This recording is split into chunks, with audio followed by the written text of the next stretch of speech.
Hello मेरे प्यारे नन्हे दोस्तों, कैसे हो आप सब।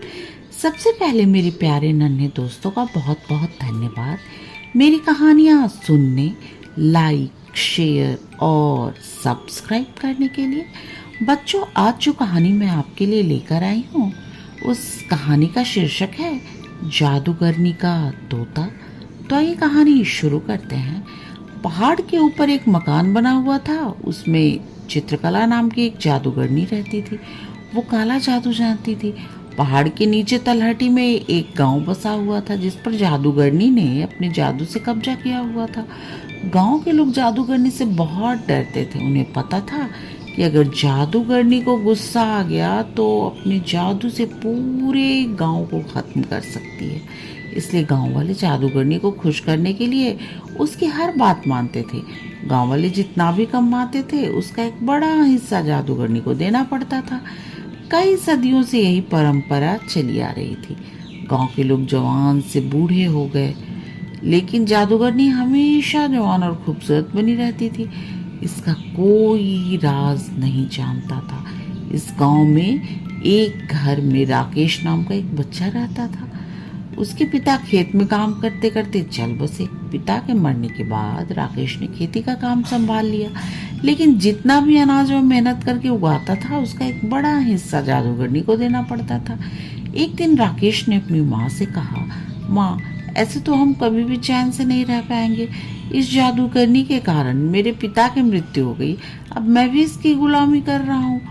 राकेश की माँ ने कहा, बेटा, तुझसे पहले भी कई लोगों ने जादूगरनी का विरोध किया, लेकिन उसने अपने जादू से सबको मार डाला। हम कुछ नहीं कर सकते हैं। राकेश ने माँ की बात को बीच में काट कर पूछा, लेकिन माँ, कोई तो रास्ता होगा इन सब से बाहर निकलने का।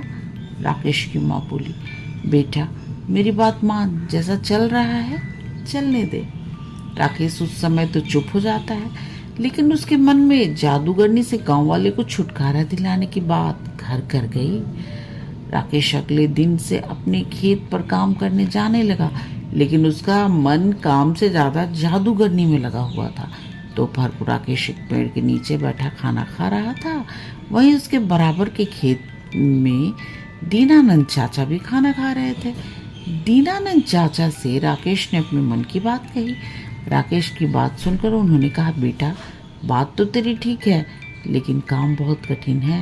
इसमें तेरी जान भी जा सकती है। राकेश बोला, चाचा, अगर गांव वाले को बचाने में मेरी जान भी चली गई तो मुझे खुशी होगी। आप कोई तरीका बताओ। तब दीनानंद चाचा ने कहा, आज से कई साल पहले गांव में एक किसान ने जादूगरनी को मारने की कोशिश की थी, लेकिन जादूगरनी को पता लग गया। फिर जादूगरनी ने उससे बदला लेने के लिए उसका सब कुछ छीन लिया। वो उसे मारने की तैयारी कर रही थी, लेकिन वो पहले ही गांव छोड़कर भाग गया। तुम उससे मिलो। उसका नाम गोपाल है। वो पास ही के गांव में रहता है, लेकिन वो किसी से मिलता नहीं है। राकेश बोला, लेकिन क्यों चाचा? दीनानंद जी ने कहा, बेटा, उसे डर है कहीं जादूगरनी ने उसे मारने के लिए ना भेजा हो। राकेश ने सारी बात समझ ली। अगले दिन वह दूसरे गांव चल दिया। वहां वह गोपाल के घर पहुंचा। बहुत विश्वास दिलाने के बाद गोपाल ने राकेश से बात की। गोपाल ने कहा, मैंने एक बार रात को जादूगरनी के महल में जाकर उसका गला दबाया, जिससे वह सोते सोते मर जाए, लेकिन वो मरी नहीं, क्योंकि उसने अपने प्राण तोते में रख रखे हैं। राकेश को बहुत आश्चर्य हुआ। उसने पूछा, लेकिन ऐसा क्यों चाचा? गोपाल ने आगे बताना शुरू किया। बात यह है कि जादूगरनी हमेशा जवान और खूबसूरत रहना चाहती है, लेकिन उसका जादू अपने ऊपर नहीं चलता है, इसलिए उसने उस तोते को पाल रखा है। उसे जादू से जवान बना रखा है। उसके अंदर जादूगरनी के प्राण हैं, इसलिए वो भी जवान बनी रहती है। अगर कोई उस तोते को मार दे तो सब ठीक हो जाएगा। राकेश गोपाल से विदा लेकर अपने गांव वापस चला जाता है। रात होती वो चुपचाप जादूगरनी के महल में पहुंच जाता है। वहां देखता है कि जादूगरनी सो रही है और उसके पास ही मेज पर एक पिंजड़ा था जिसमें वो तोता था। राकेश तोते को हरी मिर्च खाने को देता है। तोता बहुत खुश हो जाता है। फिर राकेश उससे कहता है, तुम कब तक इस पिंजरे में रहोगे? तुम चाहो तो मैं तुम्हें आज़ाद कर सकता हूँ। तोता बोला, मुझे कोई भी इस कैद से बाहर नहीं निकाल सकता। राकेश बोला, कोई तो रास्ता होगा, तोते ने कहा। अगर कोई मुझे मार दे तो मैं आज़ाद हो सकता हूँ। मैं मर गया तो जादूगरनी की जान चली जाएगी। उसकी जान जाते ही मैं दोबारा जिंदा हो जाऊंगा, क्योंकि मेरे अंदर 2 जान है।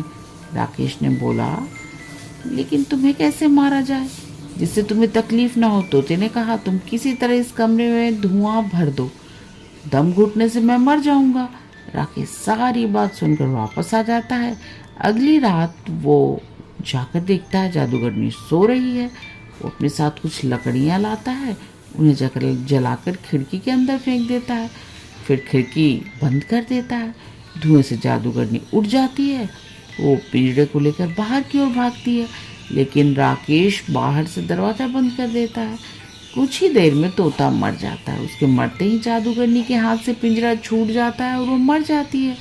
ये सब राकेश बाहर से देख रहा था। जादूगरनी के मरते ही वो खिड़की खोलकर अंदर आता है और पिंजरे को बाहर ले जाता है। कुछ ही देर में तोता जिंदा हो जाता है। इस तरह राकेश की हिम्मत और सूझबूझ से गांव वाले को जादूगरनी से छुट्टी मिल जाती है। मेरे प्यारे नन्हे दोस्तों, अगर आपको मेरी आज की कहानी पसंद आई तो प्लीज़ मेरे चैनल को सब्सक्राइब करो और आप आराम से सो जाओ और सपनों की दुनिया में खो जाओ। गुड नाइट मेरे प्यारे